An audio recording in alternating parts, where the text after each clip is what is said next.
필요했던 이벤트를 잘 넘긴 한 주였습니다. 고생 끝에 이제 낙이 올까요? 한 주간의 비트코인과 매크로 뉴스를 정리하면서 다음 주 시장 주요 이슈들과 이제 흐름을 좀 살펴보도록 하겠습니다. 화면에 이제 보시는 것처럼 현재 이제 비트코인 시장 가격이 지금 채굴 원가보다 약 20% 낮은 구간에 있습니다.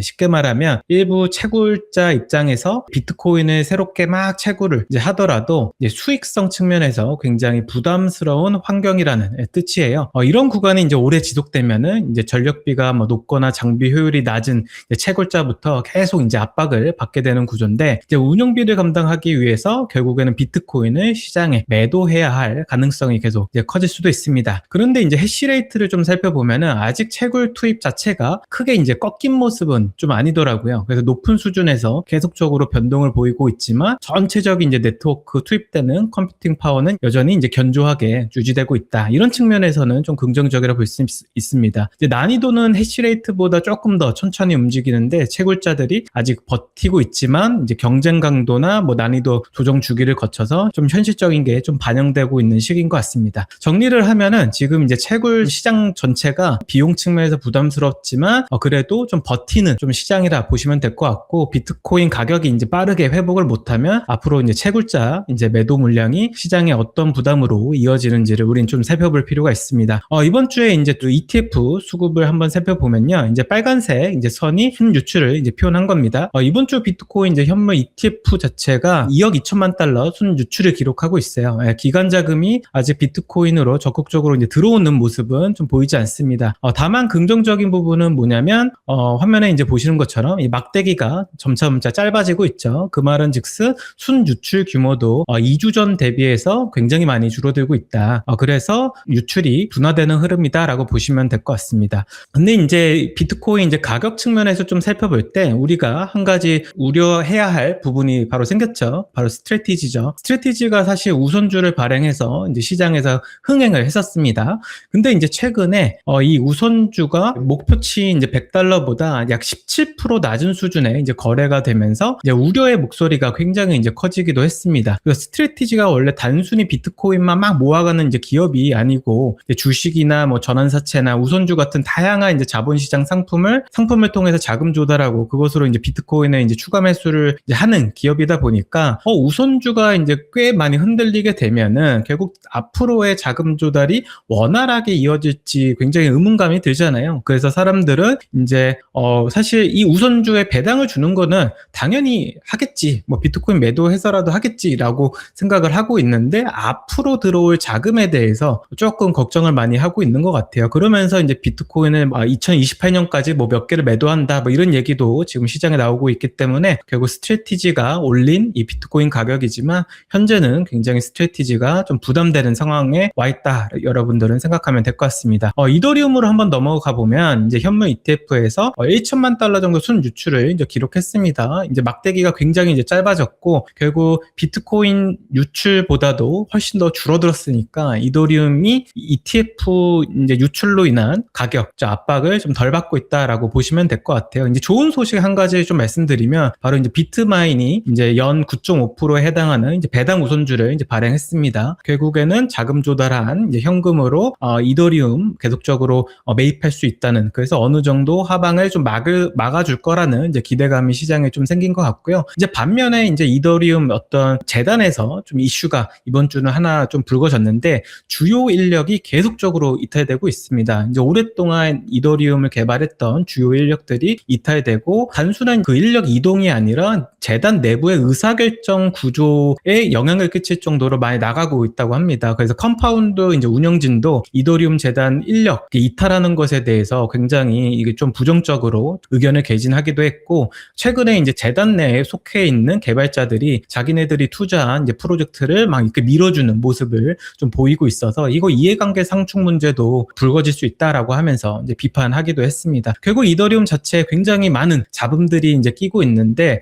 앞으로 사실 이 기관 자금과 DAT에서 얼마나 그 리테일에서 나오는 물량을 받아주는지가 굉장히 주목해야 될 좀 일이라 생각되고요. 이제 좋은 소식은 그래도 이제 화면에 보시는 것처럼 이 토큰화가 좀 잘 되고 있습니다. 화면에 보시는 거는 스큐리타이즈나 뭐 서클 온도, 뭐 센트리퓨지 같은 이런 토큰화 업체들이 미국 국채 기반으로 굉장히 많은 자금들을 지금 끌어모으고 있고 대부분의 이제 프로젝트들이 이더리움 기반에서 이런 어떤 토큰화된 상품들을 출시하고 거래하기 때문에 결국 이더리움이 원했던 이런 토큰화 시장은 잘 만들어지고 있다. 다만 여러 가지 잡음들이 많이 나오고 있으니까 이런 부분도 한번 의사결정에 참고해 보시면 좋겠습니다. 네, 우리가 가장 주목해야 될 게 바로 이제 매크로 뉴스입니다. 다음 주는 이 매크로 뉴스 어떤 것들이 있는지 살펴볼 건데 이제 이번 주에 있었던 케빈 워시 연준에 이제 등판한 것부터 한번 보면 좋을 것 같습니다. FOMC 뭐 평가가 굉장히 많지만 앞으로는 FOMC에서 이제 뭔가 친절한 이런 가이드를 안 줄 것이다라고 사람들이 많이 얘기하던데 동원님은 어떻게 좀 보시나요? 원래 케빈 워시도 그렇게 얘기를 하기도 했었고, 그래서 이 부분을 어떻게 구현할까? 그러니까 하긴 할 거다라는 거는 너무 명확했어요. 왜냐면, 그러니까 이 사람이 말하자면 이제 한국으로 치면 중앙은행 대통령인 거거든요. 그런데 한국에서도 대통령이, 이 사람은 임기가 이제 4년이지만, 대통령이 처음 딱 들어갈 때, 내가 제일 하고 싶은 거 이겁니다. 얘기하면 이제 그거 드라이브 걸잖아요. 그러면 이제 보통은 거기 방해 안 한단 말이야, 처음에. 똑같겠지. 그러니까 연준 의장도 자기가 하고 싶은 게 있습니다. 이렇게 딱 얘기했는데, 그게 바로 거의 첫 번째가 너무 말이 많다, 연준이. 그래서 연준이 말을 못하게끔 그런 부분들을 좀 가져갈 건데 어떻게 구현할 건가가 되게 중요했어요. 왜냐하면 케빈 워시는 지금 말하자면 야당 출신인 거예요. 그러니까 여당 출신이 아니야. 연준의 구도 자체가 케빈 워시랑 생각을 같이 하는 사람이 굉장히 소수예요. 근데 이 결국에 포워드 가이던스나 아니면 지금 뭐 점도표나 이런 게 다 지금 제도적으로 정착이 돼 있는 건데 그걸 바꾸려면 결국에 이 안에 있는 사람들을 설득을 해야 되거든요. 쪽수가 적기 때문에 이게 뭐 내가 의장이니까 내 말 들어 뭐 이딴 걸로는 아예 이빨이 안 먹히기 때문에 이걸 어떻게 구현할 것인가가 되게 관심사였는데 FOMC가 이제 지나고 나서 복귀를 해보니 상당히 잘한 것 같다. 라는 생각이 일단 듭니다.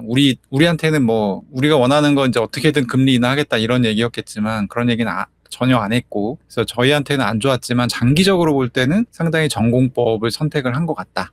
라는 생각이 듭니다. 일단은 보시면 이 369, 12 FOMC가 굉장히 중요하죠. 3월, 6월, 9월, 12월. 왜냐하면 이때는 연준이 바라보는 경제 전망이 공개가 되고요. P라고 부릅니다. 경제 전망과 함께 이 점도표가 공개가 되죠. 그래서 이 부분이 상당히 중요했는데 어쨌든 이번 성명서부터 살펴보면 원래 성명서가 거의 문구가 안 바뀌어요. 그래서 유튜브 보시는 분 아시겠지만 이 성명서만 분석하시는 분이 따로 있을 정도예요. 그러니까 가령 이 전월의 FOMC에서는 이런 문장이 있었는데 이게 수정이 됐어요. 그렇다고 하면 연준은 앞으로 이렇게 갈 거예요. 이런 식으로 분석하거든요. 근데 이게 바로 이제 워시가 극혐하는 거였던 거지. 왜 이게 연준이 시장을 리드하냐 이거야. 시장의 어떤 지표들이 나오면 그 지표들을 보고 시장이 해석해서 움직이고 반응하는 게 맞지, 이걸 연준이 가이드를 먼저 해주는 게 상당히 이상하다, 부자연스러운 그림이다라는 게 이제 케빈 워시의 원래 생각이어서 250단어 정도로 구성됐던 성명서가 절반이 날아갔습니다. 그러니까 거의 새로 썼어요.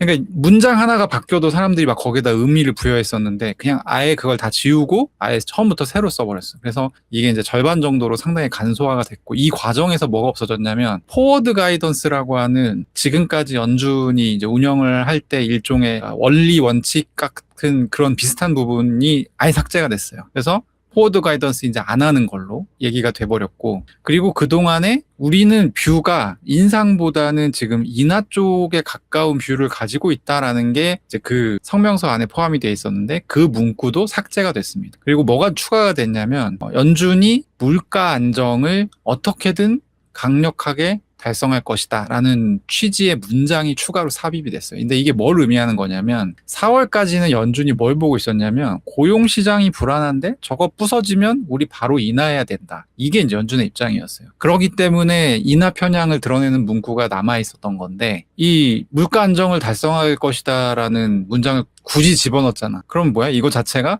이것도 일종의 포워드 가이던스지만 지금 연준이 앞으로는 고용보다는 물가 보겠다는 거예요. 그래서 이런 이제 연준의 두 가지 책무죠. 물가도 안정시켜야 되고 고용도 안정시켜야 되는데 이 두 가지가 거의 상충한단 말이에요. 물가가 올라간다라고 했을 때는 금리를 인상시켜야 되는데 금리를 인상하면 경기가 안 좋아지니까 고용이 부서지잖아. 두 가지는 좀 상충 관계에 있는데 어쨌든 지금의 가중치는 고용보다는 물가를 더 중요하게 보겠다라고 우리가 해석을 할 수가 있습니다. 근데 다만 그래도 다행인 거는 어쨌든 지금 이제 저도 여러 차례 조 선생님 방송에서도 얘기했고 지금 물가가 오른다라고 해서 금리를 인상하는 건 진짜 개멍청이 짓이다. 왜냐하면 이거 자체가 물가 인상의 요인이 굉장히 일시적이기 때문에 샤워실의 바보 같은 현상이 나타날 수가 있다. 그러니까 이걸 물가를 올렸어. 근데 갑자기 어느 날 전쟁이 끝나. 그러면은 다시 원유가 수급이 돌아가기 시작하잖아요. 그럼 물가가 다시 내려올 거잖아요. 그러면 그때 또 어떻게 해야 돼?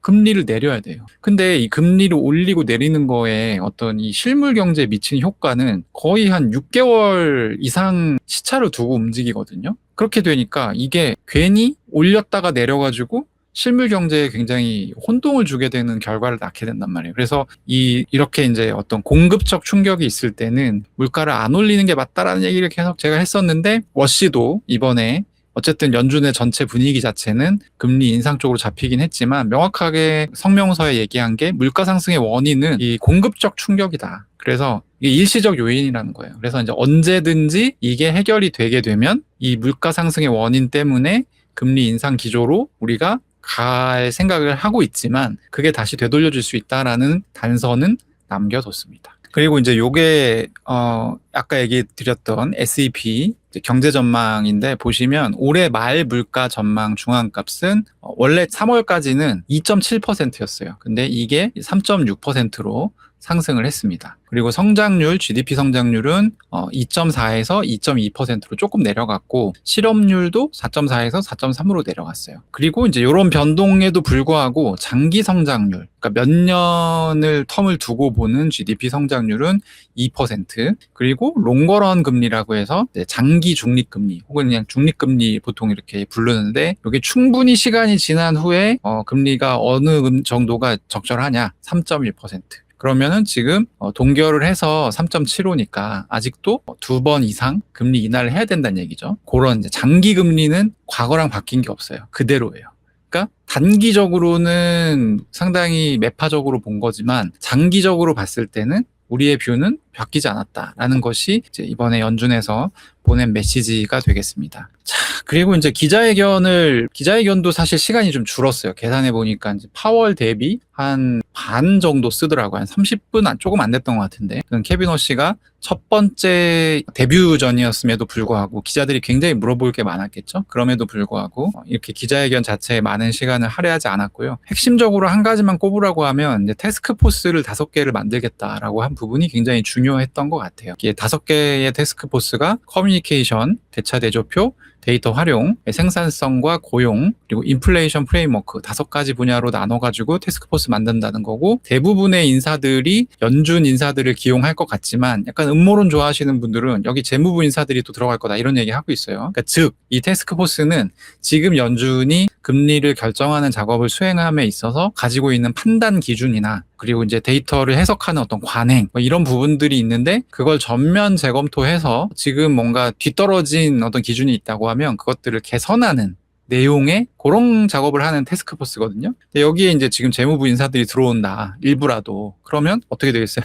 연준에서 지금 하는 것보다 재무부 입맛에 맞게끔 기준이 바뀔 가능성이 있겠죠. 그래서 이제 약간 요런 약간의 음모론이 돌아가고 있고 이 속도가 이제 저는 중요하다고 봤는데 워시가 힌트를 줬습니다. 한 연말 정도가 되면 우리가 점도표도 그렇고 경제 전망 관련해서도 요 태스크포스의 영향 때문에 일부 조금 수정되는 내용이 분명히 있을 거라고 생각한다. 이런 식으로 얘기를 했어요. 그러니까 올해 연말 정도가 되면 케빈 워시가 생각하는 그림에 연준이 가동이 된다. 이렇게 볼 수 있을 것 같습니다. 근데 지금 6월이니까 연말이라고 해봐야 뭐 한 4-5번 정도 FOMC가 지나면 이제 우리가 생각하는 워시의 어떤 청사진을 볼 수가 있게 되는 거죠. 그런 상황이고요. 일각에서 굉장히 우려했던 게 대차대조표를 이제 축소하겠다라는 얘기를 워시가 여러 차례 해왔기 때문에 이거 지금 축소하면 이제 우린 망하는 거고 긴축으로 바로 가는 건데 이 얘기는 사실 그대로 유지하겠다라는 메시지를 줬어요. 그래서 작년 12월부터 파월이 이제 했었던 정책이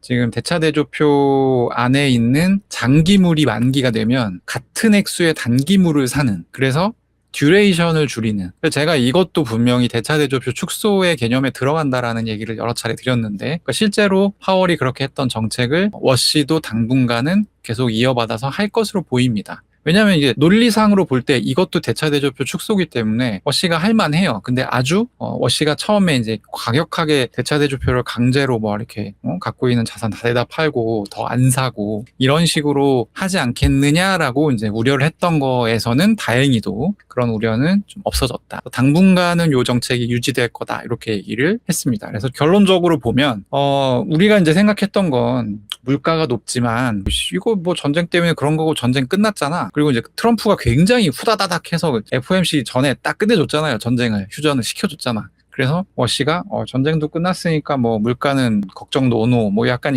이걸 우리가 기대했는데, 워시는 오히려 이렇게 해서 어떤 시장의 의구심을 사는 것보다는 굉장히 전공법으로, 하지만 5개의 어떤 태스크포스를 가동해서 기준 자체를 바꿔버리겠다, 니네가 할 말 없게끔, 약간 그런 식으로 하는 쪽을 선호하는 것 같다. 그리고 사실 이번에 점도표가 굉장히 매파적으로 나와서 지금 이제 시장 가격도 좀 많이 떨어지고 했지만, 아까도 제가 이제 말씀드렸잖아요. 이 물가 성명서에서 그렇게 얘기했다고. 물가 상승의 원인이 뭐냐면 원유 상승, 그리고 그의 영향을 받은 일부 섹터의 물가가 올랐기 때문이라고 썼기 때문에, 그러니까 사실 6월 FOMC 이후에 유가가 큰 폭으로 하락한다면 이 점도표에서의 전망은 언제든지 바뀔 수 있는 거가 되는 거예요. 그래서 저는 처음에는 약간 저도 놀랬지만 생각해 볼수록 이거는 장기적으로는 비트코인에도 더 좋은 방향성이지 않나라는 생각을 했습니다. 네, 좋습니다. 현재 이제 라이브를 하고 있는데, 지금 라이브 중에도 지금 갑자기 또 전쟁 또 이슈 얘기가 이렇게 채팅에 올라오고 있습니다. 모두가 이제 끝낼 거라는 전쟁, 여전히 쎄함은 남아있다. 근데 지난주부터 이제 쎄함 포인트를 계속 잘 짚어주셨는데, 처음 들었을 때는 에이 뭐 설마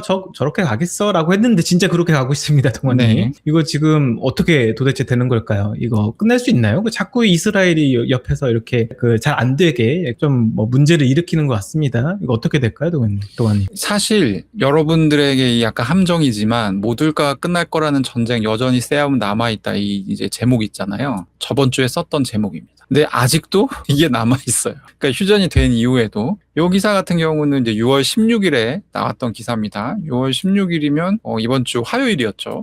이번 주 화요일에 뭐라고 했냐면, 로이터 보도에서 미국 고위 당국자 인용해서 이란이랑 미국이 MOU에 서명을 했고 호르무즈 해협 통행이 이제 늘어날 것 같다 라고 하면서, 근데 이 기사에서 말미에 어떤 내용이 있냐면, 지금 보면 양측이 말이 다른 구간이 하나가 있는데, 이란은 중동에서 우리가 전쟁을 하면서 있었던 이란뿐만 아니라 이란 프록시들도 있잖아요. 대표적으로 레바논의 헤즈볼라라든지 이런 부분들에서 벌어지고 있는 전쟁도 휴전 안에 들어간다. 휴전이라는 건 전쟁을 멈추는 거니까 거기서의 전쟁도 멈춰져야 된다라고 주장을 하고 있고, MOU에서 미국은 이 기사에서 뭐라고 설명하냐면, 이스라엘이 철수하는 거는 휴전 협상이랑 상관이 없다라고 이때까지는 미국이 주장을 했어요. 그래서 요게 이제 상당히 의미심장한 기사인데, 왜냐하면 요 논점이 지금 일주일 내내 안 풀리고 있기 때문입니다. 두 번째 기사 한번 보시면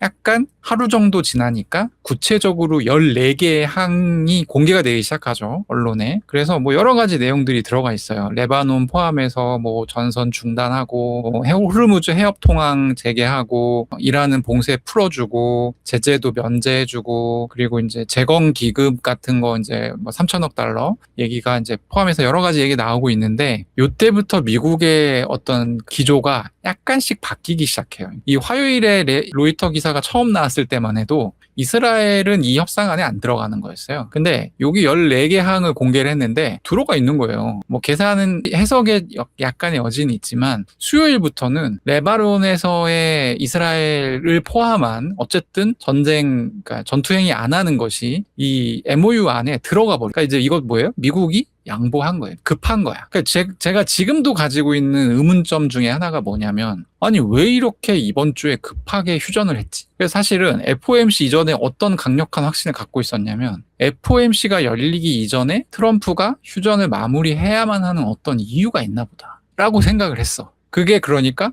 케빈 허씨가 휴전했으니까 뭐 물가 이제 내려갈 거임? 약간 이렇게 시장 안정을 하려나 보다로 연결이 됐던 건데, 케빈 허씨 그렇게 얘기 안 했잖아요. 그리고 FOMC가 상당히 매파적으로 끝나버렸단 말이에요. 그러면은 나는 궁금한 게 뭐냐면, 이번 주에 휴전을 굳이 왜 한 거야? 되게 급하고 무리하게. 약간 이런 생각이 들 정도로. 그래서 어쨌든 수요일부터는 이게 좀 바뀝니다. 바뀌고, 이때부터 좀 심각해지는 게 뭐냐면, MOU가 단순히 60일 휴전이 아니었던. 제가 아까 얘기했죠. 제재 면제 뿐만 아니라 재건 기금 3천억 달러 규모. 3천억 달러 규모의 재건 계획, 재건 기금 조성하는 게 들어있다. 그러니까 트럼프가 SNS에 뭐라고 했어요? 야, 그거 가짜 뉴스다. 3천억 달러 얘기한 적도 없다. 근데 어떻게 최종 문구 보니까 3천억 달러 들어갔잖아. 다만 기금이 아니라 재건 계획으로 들어갔어요. 약간 말장난인데 어쨌든 3천억 달러. 그래서 이게 생각보다 처음에 이제 이란이 MOU, 이게 MOU 문건임 하면서 타스님 통신 같은데 이제 통해서 나왔단 말이에요. 그랬을 때, 야, 이것도 이란이 언론 플레이 하네. 야, 이런 걸 미국이 왜 해줘? 라고 했는데 대부분의 내용이 그냥 그대로 들어갔거든요. 그래서 저는 지금도 궁금해. 왜 트럼프가 하필이면 이번 주에 이걸 다 들어주면서 그렇게 빠른 속도로 속전속결 이 승인을 할 수밖에 없었나? 그리고 이게 트럼프 마음에 안 들었던 합의라는 건 너무 명확해요. 트럼프라는 인물은 제가 지금 한 2년 정도 주의 있게 지켜보니까 이 양반은 자기가 잘한 거는 엄청 생색을 내요. 그러니까 만약에 자기가 이겼다라고 생각하는 MOU 서명식은 진짜 빵빠레 막 하루 종일 불면서 생중계 할 거야. 전국의 미국의 TV 다 불러다가 카메라 막 수십 대 깔아놓고 서명식 하는 거. 근데 온라인으로 했잖아요, 서명. 그러니까 이게 트럼프도 지가 졌다라고 생각하고 있는 거예요. 제가 볼 때는. 그리고 이걸 왜 이번 주에 했는지를 잘 모르겠는데 시간이 지나면 이제 또 저희가 모르는 부분이 이제 드러나겠죠. 자, 이렇게 해서 어쨌든 목요일까지 해서 원래 스위스를 가서 부통령이 JD 벤스가 서명을 하는 거였는데 JD 벤스도 별로 의지가 없어. 그래서 그냥 온라인으로 서명했음 해서 그냥 끝났음 확정 이렇게 해서 이제 보도가 났어요. 그래서 이제 사실 뭐 목요일에 주가도 좀 오르고 미국에 그렇게 됐었죠. 그리고 이제 금요일 오전까지만 해도 하이닉스도 좀 한 7% 올라가고 괜찮았습니다. 주식시장. 근데 그 이후에 이제 어떤 얘기가 나오기 시작하냐면 이스라엘이 막 꼰티를 부리기 시작해요. 나는 도저히 납득이 안 간다. 그럴만해. 왜? 이게 그냥 60일짜리 합의가 아니잖아. 3천억 달러 재건 계획이 들어가 있어요. 이란이 동결 자금을 풀어주는 것도 모자라서 재건 계획을 해주면, 물론 이 재건 계획을 수행하면서 미국이 이제 재건 계획을 짜니까 당연히 미국 기업들이 가서 이걸 해줄 거 아닙니까? 집도 져주고 그러면 이제 미국의 어떤 매출이 잡히는 거지, 미국 기업들한테. 그러면서 이제 미국 주가는 올라가겠지만 이스라엘 입장에서는 야, 저거 힘들게 때려 부셔놨는데 저걸 다 고쳐준다고? 그러면 저게 다 고쳐진 다음에 이란이 뭘 할지는 너무 명확하잖아. 혹시라도 뭐 여기는 이제 절대 핵 개발 못한다고 돼 있지만 핵 개발이라도 되면 이스라엘 전역에 핵폭탄으로 뒤덮는데 12발이면 뒤덮을 수가 있대요. 이스라엘 워낙 조그매서. 약간 이런 상황인 거죠. 그러니까 이제 이스라엘은 그냥 생존이에요, 지금. 그리고 지금 네타냐후가 9월인가 10월인가 하여튼 하반기에 올해 말에 그 총선 치러야 돼요. 근데 이대로 가면 총선은 그냥 100점 100패지. 괜히 전쟁해가지고 지금 이스라엘 3천억 달러 재건시켜주고 제재 다 풀어주게 생겼는데, 그럼 이제 여기서 선거에서 지면 이 네타냐후는 바로 깜빵 가거든요. 그러니까 이스라엘 입장에서는 기를 쓰고 고춧가루를 뿌릴 수밖에 없는 상황인 겁니다. 근데 이제 페이크가 있었죠. 금요일 저녁에 이스라엘도 이번 휴전 협상에 동의한다. 뭐 이런 보도가 있었습니다. 그래서 이제 토요일 오전에 비트코인 그래서 올라간 거예요. 그러니까 여러분들이 이거 왜 올라가는지를 모르고 계시던데, 비트코인이 62,500까지 내려갔었잖아요. 그러다가 갑자기 올라가거든요. 왜 올라가? 이스라엘이 오케이, 이 메시지가 나왔어요. 그래서 올라간 건데, 갑자기 토요일 오전부터 갑자기 이제 레바논에서 또 뭘 쏘기 시작해, 이스라엘이. 그러니까 이제 슬그머니 내려가는 거고, 저희 방송하는 중간에 잠깐 얘기해 주셨는데 이스라엘 쪽에서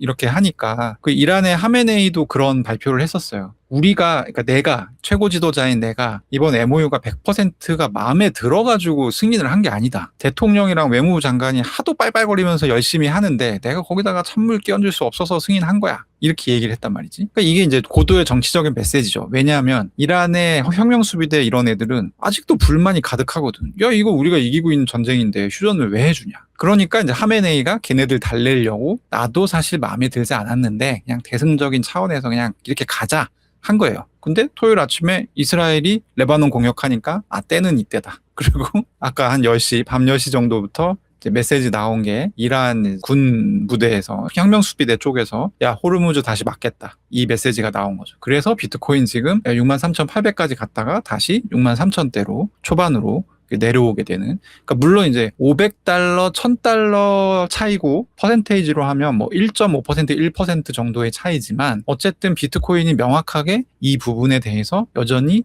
영향을 받고 있는 거죠. 그래서 이제 이거는 아직 확정이 아니고 오피셜이 아니기 때문에 낙폭이 이 정도인 거고, 만약에 다시 호르무즈가 막힌다, 휴전이 깨진다, 그리고 이제 트럼프가 진짜 열받아가지고 다시 폭격을 한다, 그렇게 되게 되면 또 다시 이제 비트코인 $60,000 밑으로 내려갈 가능성이 커지는 겁니다. 그래서 이제 여전히 불씨가 남아있는 상황이라고 볼 수 있고요. 한 가지 좀 궁금한 게 있습니다. 뭡니까? 이게 결국 끝낼 수 없는 싸움처럼 보여요. 제 생각에. 네. 미국, 이란, 이스라엘. 결국 이란과 이스라엘은 이제 누구 하나는 이제 없어져야지 이제 끝나는 뭐 이런 어떤 싸움으로 계속 보이거든요. 이게 합의가 될 문제가 아닌 것 같아. 결국 그러면 뭐 예상할 수는 없지만 어떤 그림으로 이게 좀 마무리가 좀 될까요? 결과적으로는 저는 끝나지 않을 전쟁이라는 거에 동의하고요. 약간 러우 전쟁처럼 그냥 계속 그냥 사람들이 잊혀질 때까지 계속 가는 거야, 그냥? 장기전으로 갈 가능성이 매우 높고, 다만, 이제, 솔직히 말할게요. 저는 핵 얘기가 나올 거라고 생각했어요. 미국 쪽에서. 왜냐하면, 우크라이나, 러시아 싸울 때 러시아가 핵 얘기를 했거든. 근데 제가 생각할 때 러시아의 푸틴과 트럼프는 비슷한 급이라고 봤거든요. 그래서 만약에 여기서 뭔가 여의치 않다.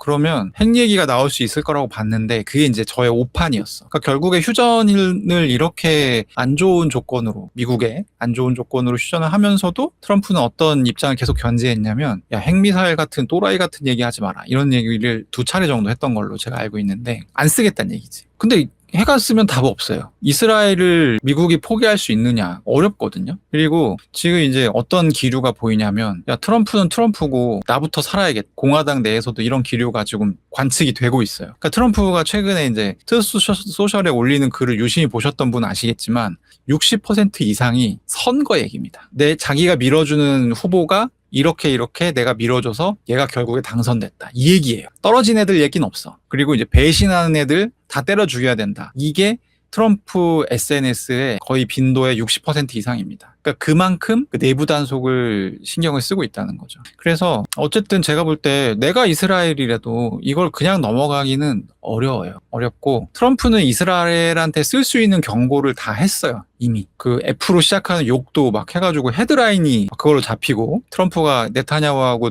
통화하면서 그 욕 썼다고? 그 정도니까 할 수 있는 건 다 한 것 같아요. 근데 만약 여기서 된다? 그럼 이스라엘 공격할 거예요? 미국이? 못한단 말이야. 그 유대인의 영향력이 엄청나기 때문에 미국 정가에. 그럼 뭐 답이 없어요. 근데 이제 이란이 이제 변수가 있다면 이란. 그러니까 이란이 어느 정도 상태에서 이번 휴전에 임했냐. 그러니까 하메네이가 마음에 안 든다 하면서도 결국에 그 휴전 MOU 안을 받아들일 수밖에 없었던 게, 이란도 너무 힘든 상황이었던 건 뭐 명확한데 그게 어느 정도 수준이냐. 야, 우리도 이제 이러다가 뒤질 수도 있겠다. 이런 수준이었는지. 만약에 그런 수준이었다면 아니 뭐 레바논 헤즈볼라 이제 친척 동생이잖아. 자기 친동생이라고 볼 수는 없잖아. 그러면은 야, 동생아 좀 버텨라. 우리 돈 좀 벌고. 이렇게 생각할 수 있죠. 그렇게 된다라고 하면 의외로 어색한 평화가 약간 더 지속될 수 있을 것 같은데, 만약에 이란이 그래? 그럼 다시 한번 해볼까? 요런 마인드라고 하면 휴전이 깨지겠죠.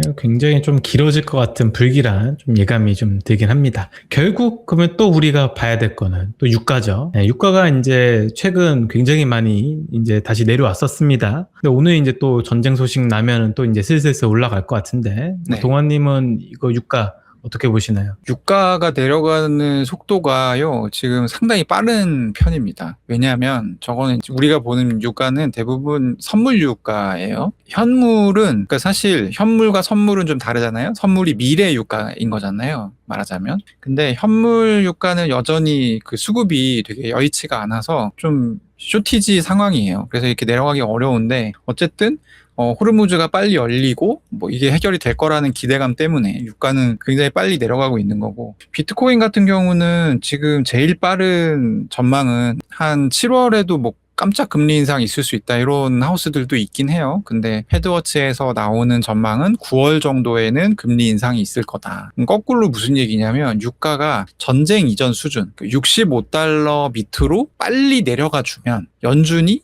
금리 인상을 안 해도 되겠네라는 판단을 그만큼 빨리 낼 수가 있는 거죠. 그러니까 오로지 그것 때문에 비트코인 가격이 상당히 부담감이 컸는데, 만약에 그게 개선이 된다라고 하면 비트코인 가격이, 그러니까 지금까지는 DAT하고 지금 이제 ETF 빨로 비트코인이 상승력을 유지했잖아요. 근데 금리 인하를 여기서 이제 완화적인 기조로 한번 돌 수 있다라고 하면 그 두 가지가 아닌 새로운 매수 압력이, 매수 유동성이 이제 등장을 하는 거고, 그렇게 됐을 경우에는 조금 비트코인이 이제 반등할 수 있는 기미가 있는 거죠. 그러니까 결국에 앞으로는 굉장히 유가에 민감하게 반응할 수밖에 없을 거다. 그리고 만약 유가가 떨어지게 된다라고 하면 제 생각엔 ETF에서 나오는 유출이 다시 시작될 가능성도 있습니다. 그리고 이제 스트래티지는 오늘 제가 뭐 다들 아실 것 같아서 안 갖고 왔는데, STRC 가격이 목요일에 83달러, 일시적으로는 82달러대까지 내려갔었어요. 그럼 이게 뭐예요? 여러분 이거 보면 뭐 생각 들어요? 스테이블 코인 패킹 깨지는 생각 들지 않습니까? 그리고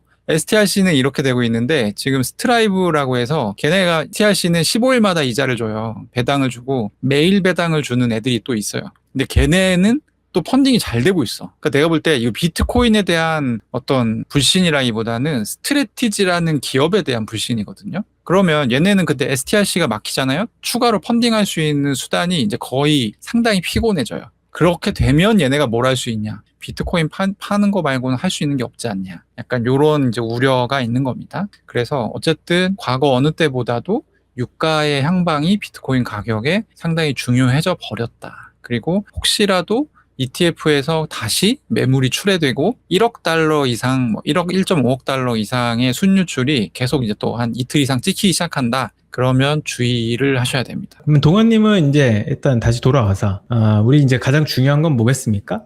그럼 다음 주 우리가 매크로적으로 좀 봐야 되는 이슈가 그러면 뭐가 있을까요? 다음 주 금요일인가에 마이크론 실적 발표가 있고, 마이크론 실적 발표는 미리 마이크론 쪽에서 그러니까 예고를 했어요. 우리 괜찮아, 나쁘지 않아, 막 이런 식으로 얘기를 했어요. 그래서 사실 이제 이번 주에 반도체가 괜찮았던 거기도 한데, 일단 실적 발표가 좋게 나오면 시장은 당분간 좀 괜찮을 것 같고, 그리고 6월 15일까지 해서 이제 세금 납부 기간이었거든요. 그게 이제 끝났어요. 그래서 한 6월 말까지는 조금 시중 유동성이 풀리는 구간이 될 수 있어요. 7월에는 다시 긴축하는 구간으로 들어가지만. 그래서 그걸 감안했을 때 일단 계속 저는 반도체 AI 주식이 다음 주에도 잘 갈 거라고 생각하고, 지금 보면 한국은 이미 아까도 저희 이제 둘이만 들어와 있을 때, 여러분들 없을 때 이제 하이닉스 빼고는 이제 그러니까 하이닉스와 비하이닉스로 구분됐다, 이미 금요일부터. 그러고 얘기했는데, 아마 다음 주에 한국장은 더 심할 것 같고, 미국장도 지금까지는 거의 순환매가 돌았거든요. 그러니까 이게 미국장이랑 한국장이랑 다른 게, 미국장이 최근 2주 동안 나스닥이 좀 빠질 때는 다우존스가 올라가고, 다우존스가 내려갈 때는 나스닥이 좀 올라가고, 이게 순환이 됐어, 돈이. 한국은 그런 게 없었거든. 그냥 AI 반도체 소부장 여기까지만 돌았는데, 약간 이제 미국은 좀 더 넓은 범위의 순환이 되고 있었어요. 근데 다음 주에는 그 범위도 좀 줄어들지 않을까? 라는 생각이 듭니다. 그러면 우리의 비트코인은 또 그러면 소외받는 거 아닙니까? 그렇죠. 그래서 이제 사실 제 주변에는 금요일 오전에 숏 잡은 사람이 많았어요. 62,500에서. 이거 안 되겠다. 근데 이스라엘이 갑자기 우리도 뭐 협정 오케이? 약간 이럴 줄 몰랐지. 음. 그래서 비트코인 어쨌든 좀 올라오긴 했는데 지금 주말 들어서 또 갑자기 난리 브루스가 이제 펼쳐져서 그런 부분들. 그래서 어쨌든 저는 추천하고 싶은 게 여러분들이 조금 귀찮을 수 있지만 뭐 KOL들이 요즘에 좀 발빠르게 정리를 잘 하거든요. 그래서 신뢰가 가는 뉴스를 좀 잘 받아보시는 걸 추천을 드리고 그냥 자신 없으면 매매를 좀 쉬어도 돼요. 이럴 때는 뭐 모르니까 뭐 어떻게 이 뉴스가 나올 줄 어떻게 알아? 이스라엘이랑 이거는 이제 혁명 수비대 애들만 아는 거잖아요, 솔직히. 그래서 저는 약간 그렇게 생각하고 있습니다. 네, 좋습니다. 오늘도 동원님과 함께 한 주간의 비트코인 매크로 뉴스를 한번 정리해 봤습니다. 디파이 농부 조선생은 더 나은 컨텐츠로 이제 찾아뵙도록 하겠습니다. 감사합니다. 빠이, 안녕.